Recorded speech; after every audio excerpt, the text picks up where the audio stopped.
of the world's growth today. Like more and more people want to build their own thing and develop themselves. And I love also how you keep it down to earth, conversational and applicable. You had Nico on the other day talking about crypto. I love that episode. So for those of you listening, do me a favor and leave Michael a 5-star review so he can get his messages further out into the world.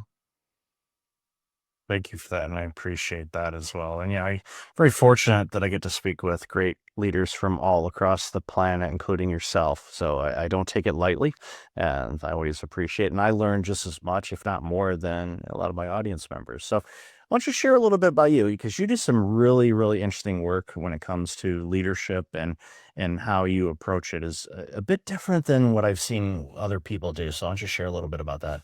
Absolutely. I like to say I'm a recovering illusionist. I arrived here in America with nothing but 2 suitcases and a deck of cards, and I rebuilt my career in magic. First of all, started performing magic with cards in local bars and restaurants, and $20 a night was a good night for me.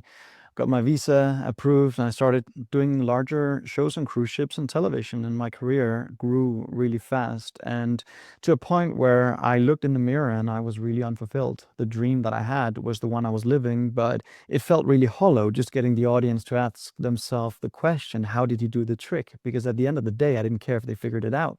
All I thought about was what did they take away from the experience? And in that transition, going from crashing with my health, rebuilding my career, I had lost everything. And a person gave me the book, The Power of Your Subconscious Mind by Dr. Joseph Murphy. And I started reading that and I realized I'm not my thoughts. I can actually guide them.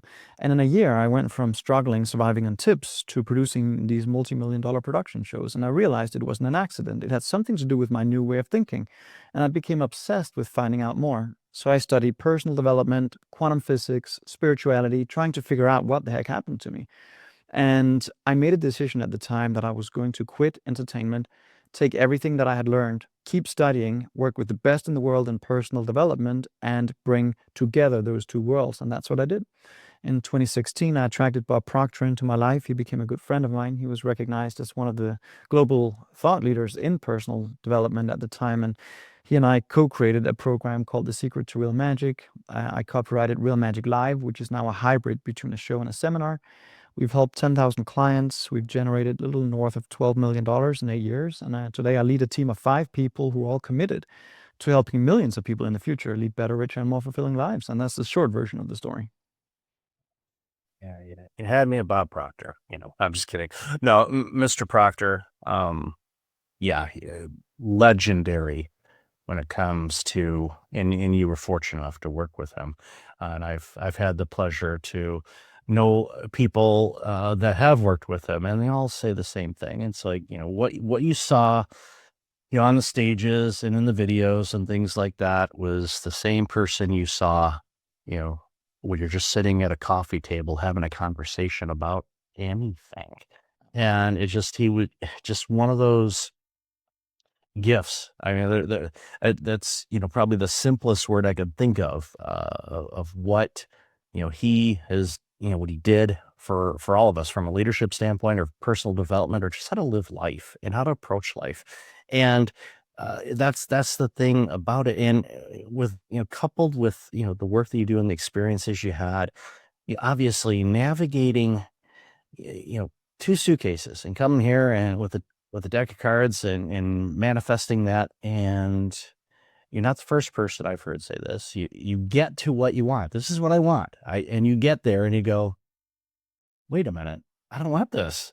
And Exactly. for a lot of people that haven't hit that goal, they're like, "How in the world would that ever happen? I've always wanted this." And Exactly. I had the same thing in my career, several times. You're like, "Okay, I wanna get to this." Okay, I did it. I look around, I go, I don't like this," or a real personal, story, in our dining room, we've got a a fan and a light on there, and we replaced one, and I told my wife, "I want, the brightest light possible," and I was probably a bit anal on it, and I probably shouldn't have been, but I kept saying, "I want it needs to be bright," I want it to be bright because it's a dining room, I just want it bright, so did the research, she found it, turned it on, get all hooked up, installed, and all that stuff. I made the silly mistake, not the first one I've ever made in my life, but one of them anyway, and I said, "It's too bright." I'm surprised that I'm still here, quite frankly, because she was not a happy camper with me about saying that. It's like, well, you can adjust the light down if you want, but it's one of those things you get it, and you go, I don't want it. And we humans are like that, and I think it ties in with which was so intriguing about the work that you do, and with magic and illusion and leadership and personal development is I see people time and time again have this illusion about things which aren't reality, but for some reason, that's what they believe is true about themselves. And I know you encounter that all the time. So I'd love to hear your thoughts on that.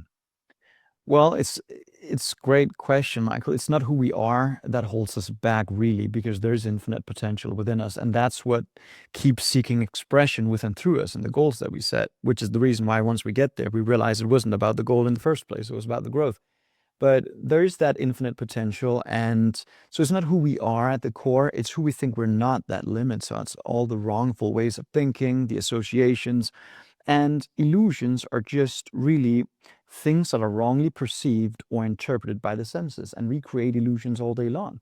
In fact, I brought one here. I'm going to illustrate it for you. Here's a multi-dimensional domino brick. On this page, there's one dot. On this page, you see four. On this page, you see three. On this page, you see six. Your mind created an illusion about what you saw. Your mind finished a pattern. You saw three dots or you saw one.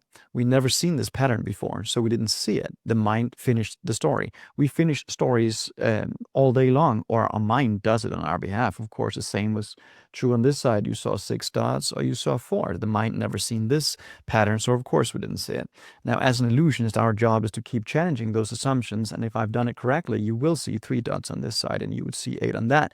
But that's an example of what an illusion actually is. It's a story, a false narrative, and as business owners, we construct those illusions and we fall prey to them. So we think it's about the market, the economy, the leads, the strategy, when in fact it's about oftentimes our own belief in ourselves, our self-image, what we believe to be true at the core. So the more we change our assumptions, the more we change the way we see things, and the more the illusions crumble. There's, generally speaking, five predominant illusions that most people have, and either one of those five is the primary. So there's the hustle and hype. I'm gonna run fast, work hard. There's an association in our mind that says time is money.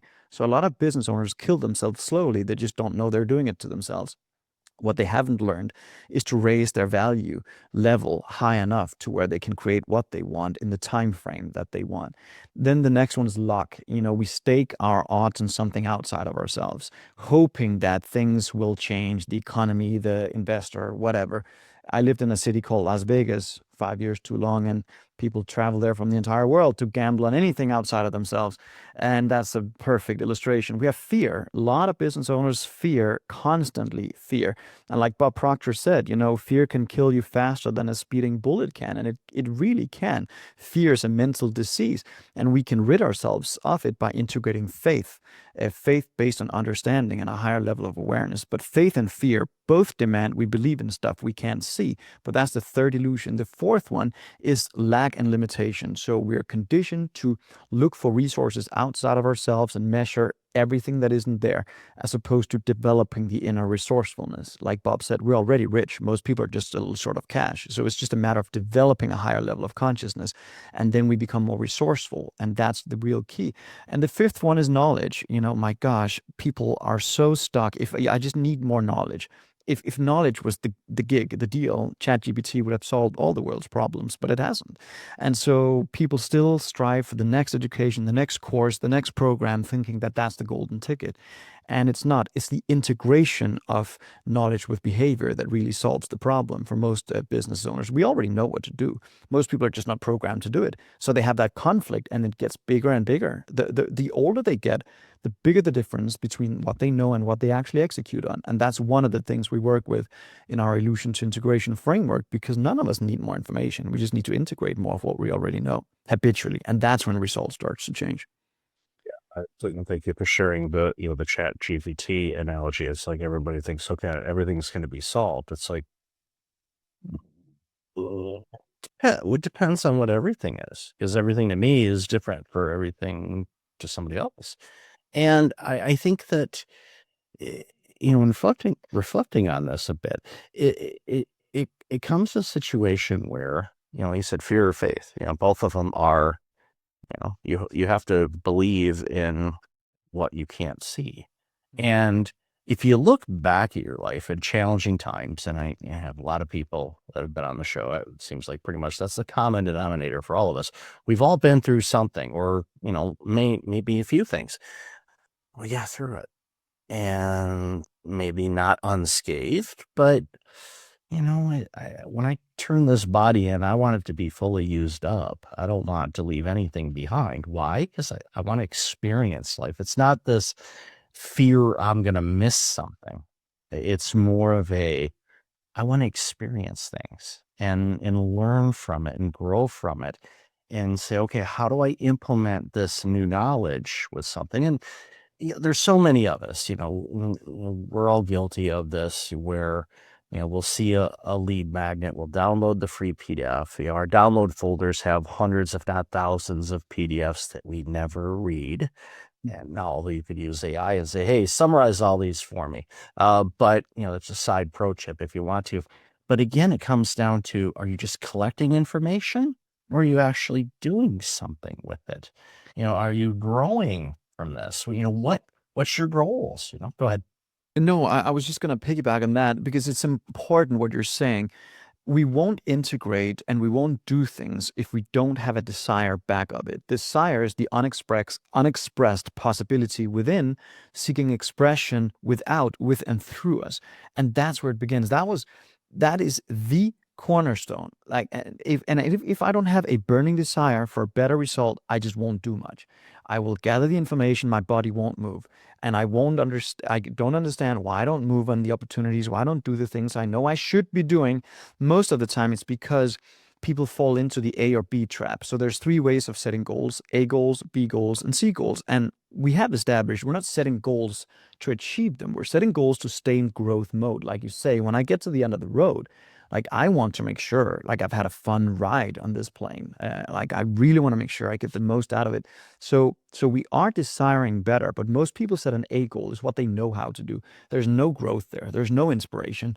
B goal, what we or excuse me, A goal, what we have done in the past, what I know how to do. B goals, what I think I can do. And that's where most business owners fall into that bucket of, if I just do 10% more, 15% more next year, that's going to be great.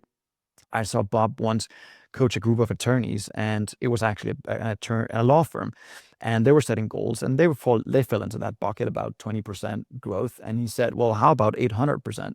And everybody gets a Tesla when we're done. And they were like, "Well, we don't know how to do that." Well, like, we don't know how to do that. He said, "That's not the question. The question was, do you want to?" And they were like, "Yeah, of course we want to." He said, "Great, that becomes the goal."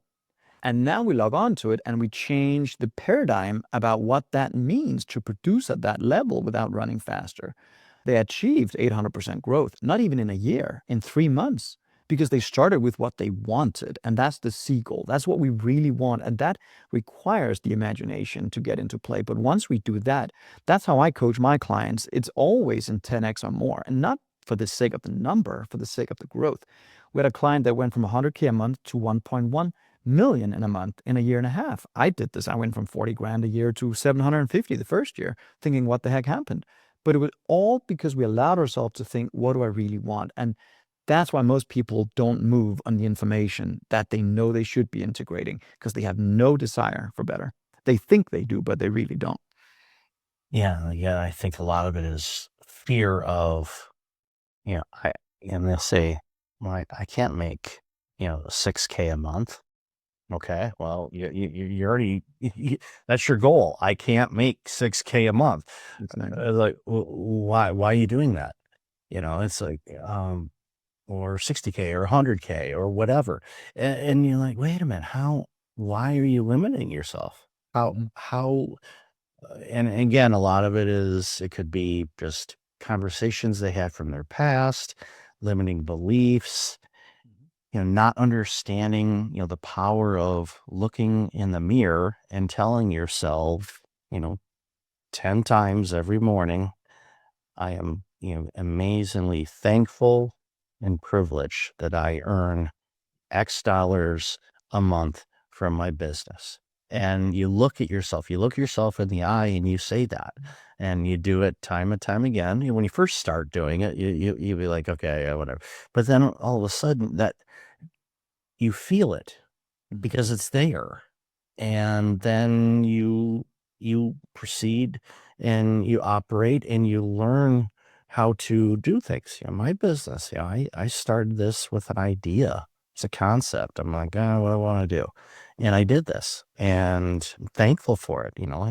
It created it, and grows. It continues to grow. At this time of the recording, in the next week or so, I kind of do all right, let's dream. Let's think. What do we want to do next year on this? What's really resonating with us? What are those, I don't want to call them stretch goals, but it's like, okay, what are some goals you want to do? Ignore, I don't think I can do this, or the economy, or tariffs, or throw all that out of the window, please. Even during the Great Depression in the 1920s, people were very, very wealthy. They did very well. So don't fall into that prosperity or lack thereof kind of thing. If prosperity is your thing, it may be, I want to be in the best shape of my life. Okay. Well, great. And imagine that. What does that feel like? What does that look like? Just make it real. And when you do that, anytime those elements of doubt come in, you go, you know what? Thank you. I appreciate this. This exercise I do myself all the time. It's like if I have a negative thought come in, or a depressive thought or something like that, I literally will, when I can, recognize it and go, oh, hi thought. I'm not really sure why you're here, but welcome. I acknowledge you that you're here. I'm not trying to pretend you're not, but I understand you're here. Why don't you have a seat? I'm going to write down your concerns. That's an exercise I do. I write it down. It's like, okay, we've got it documented. We're going to address it. And then that thought goes away. And I continue down the path that I was on before that thought came to mind. And it's, again, these are different techniques that I've picked up from either Proctor or Tracy or Jim Rohn or, Tony Robbins, or there's so many different people out there that have shared similar things, but with their own gifts in experiences. And again, it's, for me, you learn from them and go, okay, how is that resonating with me? What does that feel like? Something that I want to learn more about, but have the momentum and the desire to learn, not just, like you said, collect a PDF and never do anything with it. 100%. Absolutely. I agree. So in this world that we're in right now, especially, we mentioned ChatGPT and AI before, what are some things that people can do from your viewpoint and your expertise to navigate these? I mean, times always change. I mean, I'm old enough to see, before we had remote controls for our television, we can watch television on our watch if we wanted to. How Get Smart of us, if they're old of us enough to remember that show. But where do you see things going as far as personal development and leadership and all that? Do you see AI as a crutch, or do you see it, if used correctly, can help amplify what people want to do in life? I 100% subscribe to the amplification side of things. I know a lot of people are living in fear, and I understand if you've only sold information up until now, I understand why that becomes a problem. But I am a firm believer that AI will help us amplify our work, and that emotional intelligence and inner leadership becomes the currency of the future. So the human beings that have agency to set audacious goals and attract the resources and the network and the people and the technology and everything required to do it are the ones that's going to win.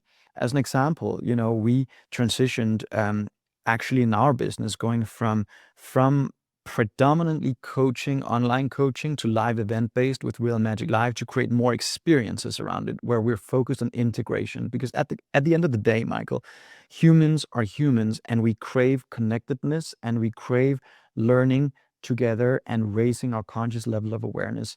in unity. And that will not go away. That's been innately born into us since we were sitting around the campfire thousands of years ago. And so, as we're speaking to those needs, and we will always have a place in the market, I have no doubt. What we can do right away today is make sure, and I've actually included this as in a bundle, not just with PDFs, but with tools that will help integrate it. Because, like you say, the world has not we aren't in need of more pointless PDF downloads. I am fully a believer of that. So the first thing I think we should do, make sure, like, and first of all, figuring out what's actually limiting us right now. So we've done this free assessment where you can go through it and figure out one of the 5 predominant illusions, which one of them is actually limiting me most at this point. Because, like Bob always said, before you start charting the course of where you're going, you also need to figure out where you are. And we can set goals all day long, but if I don't understand what's currently blocking me from achieving it, it makes no difference. So that's the first step, is taking that assessment. Once we understand, now we can chart the course, and we set a goal, and we also learn how to, what I call, prime myself to be in harmony with that goal from an identity perspective. And that's not more information, it's actually tools that will help shift the energy frequency in our body to live from a different place. So those are the 2 aspects that I believe are really crucial, and that's part of our download that anyone can take part in. So I wholeheartedly encourage people to take advantage of that. So, Anders, I love this conversation. Where can people find out more about you, that resource you just mentioned, and anything else you want to share? Yeah, so all they have to do is go to Real Anders Hansen, and it's spelled Real, so Real Anders, Anders, and then Hansen, Hansen, in one word, on Instagram or Facebook, and just find either one of the posts in there and type in the word breakfast leadership, actually, and you can download that entire kit for free. So I'll definitely have that in the show notes. So, Anders, thank you again for this important work that you're doing. You're making the world a much better place. So I really appreciate your time today. I appreciate you, Mr. Michael, for the great work you're doing with your podcast. Thank you.